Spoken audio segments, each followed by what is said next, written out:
Hello everyone, this is Prabhat Gupta. आज हम लोग डिस्कस करेंगे magnetic field inside a solenoid. It is the chapter related to the magnetic effect of current, chapter number 4, class 12। Magnetic field inside a solenoid. What is solenoid?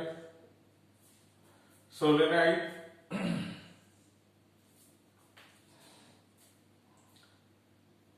देखिए, अगर आपके पास मान लीजिए एक इंसुलेटिंग रॉड है, जैसे कि आप अपना एक पेन ले सकते हैं, है ना। पेन के ऊपर आपने ये स्ट्रेट वायर ऐसे रैप कर दिया, तो ये जो वायर है आपका, ये एक हेलिकल पाथ ले लेगा। इस हेलिकल पाथ, अब इस आप इंसुलेटर को बाहर निकाल दीजिए, इस पेन को बाहर निकाल दीजिए, तो जो शेप बचेगी that will be helical in nature. और ये जो आपका इंस्ट्रूमेंट बनेगा दैट इज सोलेनॉइड। चलिए, तो वही बात कर सकते हैं यहाँ पर कि सोलेनॉइड क्या है आपका। स्ट्रेट वायर को अगर हम हेलिकल पाथ में ले आए, है ना, तो ये आपके सोलेनॉइड को रिप्रेजेंट करेगा। ओके, तो ये हो गया आपका सोलेनॉइड। तो सोलेनॉइड के अंदर मैग्नेटिक फील्ड्स आपको निकालनी है। तो देखिए यहाँ पर क्या है, मान लीजिए करंट आई इसमें पास होती है, करंट आई पास होती है, तो करंट आई जब पास होगी, तो देखिए करंट जब आई पास होगी तो ये ऐसे जाएगी और इसमें ऐसे जाएगी।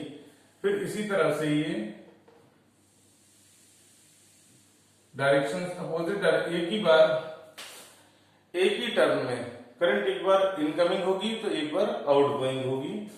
तो जरा देखिए भाई यहां पर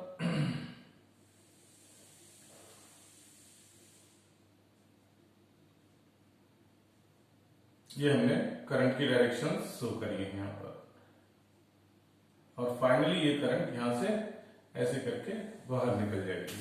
ओके, देखिए यहां पर हम ये कंसीडर कर सकते हैं कि जो आपका सोलेनॉइड है, सोलेनॉइड के अंदर एक बार करंट ऐसे बाहर निकलती है तो एक बार अंदर जाती है। तो हम इस सोलेनॉइड को एक कॉम्बिनेशन ले सकते हैं, एक कॉम्बिनेशन ले सकते हैं बहुत सारे वायर्स का, जिसमें कि आपके पास करंट आ भी रही है, करंट जा भी रही है। तो इसमें देखिए यहां पर हम इसको एक कॉम्बिनेशन लेंगे जिसमें कि करंट अंदर जा रही है, करंट अंदर जा रही है, तो इसे हम क्रॉस से रिप्रेजेंट कर देते हैं। ओके, एंड उतने ही टाइम्स करंट बाहर की तरफ निकलती भी है। तो ये सोलेनॉइड को हमने एक स्पेशल फॉर्म में कन्वर्ट कर लिया। ये इस बेसिस पर है कि एक बार करंट अंदर जाती है और एक बार करंट बाहर निकल के आती है। जब करंट बाहर निकलेगी तो वो अंदर भी जाएगी, और यही प्रोसेस कंटिन्यू होता रहेगा। तो ये सोलेनॉइड को रिप्रेजेंट करता है। तो अब हमें ये देखना है कि हमें यहाँ पर मैग्नेटिक फील्ड किस मेथड के थ्रू मिल सकती है। तो वो मेथड है आपका ampere circuital law. Ampere circuital law में हमें एक लूप कंसीडर करना पड़ता है। यहां पर हम ये लूप कंसीडर कर सकते हैं ए बी सी डी, ये क्लोज पाथ हमें कंसीडर करना पड़ता है। तो इसमें क्या है, हम इनर साइड मैग्नेटिक फील्ड और आउटसाइड मैग्नेटिक फील्ड दोनों को कंसीडर कर रहे हैं और देख रहे हैं कि कितनी मैग्नेटिक फील्ड आ रही है। सपोज कीजिए इसमें करंट जो फ्लो कर रही है that is I. Okay, now the direction of magnetic field in A solenoid. देखिए यहां पर क्या है, करंट अंदर जा रही है, उसके बाद करंट बाहर आ रही है। तो हम यहां पर ये कंसीडर कर सकते हैं कि देखिए भाई, आपका ये हैंड हमने लिया, ये राइट हैंड लेना है आपको, और इस तरह से करंट को ग्रिप में लेना है। जैसे ही आप करंट को ग्रिप में लोगे तो ये जो थंब होगा ये आपकी मैग्नेटिक फील्ड की डायरेक्शन को रिप्रेजेंट करेगा, ये मैग्नेटिक फील्ड की डायरेक्शन को रिप्रेजेंट करेगा। तो हम यहां पर जो लूप की डायरेक्शन है उसको हम थोड़ा चेंज कर सकते हैं। ये हमने ये लूप की डायरेक्शन ये कंसीडर कर ली। लूप की डायरेक्शन आर्बिट्ररी कोई भी कंसीडर की जा सकती है। तो मैग्नेटिक फील्ड ये हमारी ये होगी बी, ठीक। नाउ अब देखिए यहां पर हम मैग्नेटिक फील्ड निकालेंगे बाय यूजिंग एम्पियर्स लॉ। तो एम्पियर्स लॉ है क्या, पहले तो ये डिस्कस कर लेते हैं। एम्पियर्स लॉ है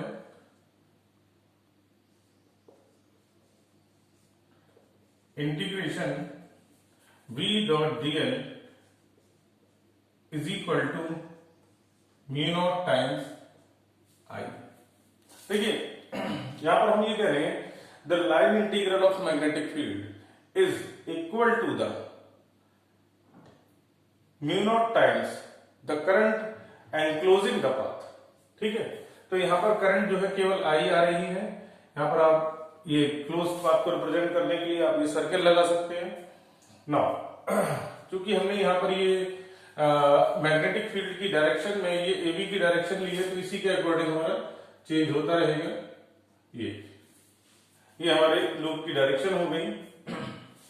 अब देखिए यहां पर आप इस लूप को काउंट करोगे तो यहां से स्टार्ट कर देते हैं हम लोग।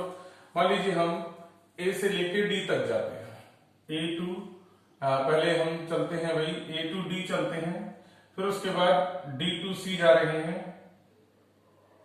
v dot dl plus D to सी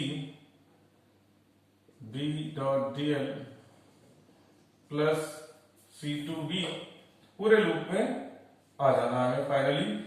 जैसे हम यहां पर ए से चले तो दोबारा से ए पर लौट कर आ जाएंगे, C to B B dot dl plus B two A. हम दोबारा से उसी पोजीशन पर आ गए और फिर अब हम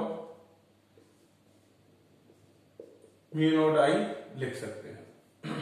okay, now B dot dl, हम ए टू डी जा रहे हैं। ठीक, तो dl वेक्टर की डायरेक्शन हो गई ये, और मैग्नेटिक फील्ड की डायरेक्शन है आपकी ये, एंगल हो गया 90। तो अगर हम यहां पर इंटीग्रेशन बी डी एल कॉस 90 लिखें तो ये ए टू डी के थ्रू वी डी एल की वैल्यूज आ जाएंगी। फिर इसी तरह से हम लोगों को डी टू सी कंसिडर करना है। तो बाहर जो है हमें चूंकि करंट नहीं है तो हम ये कह सकते हैं कि मैग्नेटिक फील्ड भी जीरो होगी। तो यहां पर आउटसाइड कोई मैग्नेटिक फील्ड नहीं है, तो यहां पर हम इस बी को जीरो कंसीडर करेंगे, D to C D L. Okay, और एंगल तो छोड़िए, आगे देखते हैं।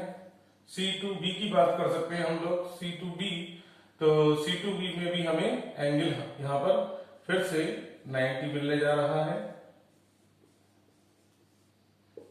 नाउ बी टू ए की बात कर सकते हैं, तो जिधर मैग्नेटिक फील्ड है उधर ही हमारा डीएल वेक्टर होगा। तो एंगल हो गया आपका 0, वी डीएल कॉस 0। अगर हम लूप की डायरेक्शन इधर लेते तो ये मैग्नेटिक फील्ड की नेगेटिव वैल्यूज को रिप्रेजेंट करता। तो लूप की डायरेक्शन हम हमेशा मैग्नेटिक फील्ड के साथ लेंगे, इसीलिए हमने पहले मैग्नेटिक फील्ड ले ली। नाउ अब हम यहां पर वैल्यूज निकाल सकते हैं। दिस विल बी 0, इस 0 का इंटीग्रेशन करोगे 0, यहां भी cos 90 आ रहा है, तो ये 3 टर्म जो है first second and third term will be 0। Only one term is remaining, that is V D L cos 0। So यहां पर हम निकाल सकते हैं वी डी एल, तो cos 0 1 होता है, dl को इंटीग्रेट करेंगे it will give you 1, mu not I. Okay, तो ये मैग्नेटिक फील्ड हम निकाल सकते हैं अगर हमारे पास ओनली केवल एक ही टर्न है। अगर हमारे पास सोलेनोइड का केवल एक टर्न है तो हम इस फार्मूले को लगा सकते हैं, if the solenoid has n turns, capital N turns. अगर कैपिटल N टर्न्स हैं तो करंट B, चूंकि हमने ये बोला था आपको B dl is equals to mu naught I, तो I जो करंट इनक्लोज्ड होगी वो N टाइम्स हो जाएगी। तो यहां पर जो चेंजेस आने वाले हैं, B L is equals to mu naught N I, current will be N times, so B is equals to mu naught N upon L into I, B is equals to mu naught N I. Here n is the number of turns per unit length. So इस तरह से हम किसी भी solenoid में magnetic field निकाल सकते हैं. Here mu naught is the magnetic permeability of the free space and number of turns per unit length. I is the current flowing in the solenoid. तो इस सोलेनॉइड में हमारे पास कैपिटल N टर्न्स है. तो आपने मैग्नेटिक फील्ड निकाल ली solenoid के through. This is the example of, this is the application of Ampere's law. Thank you.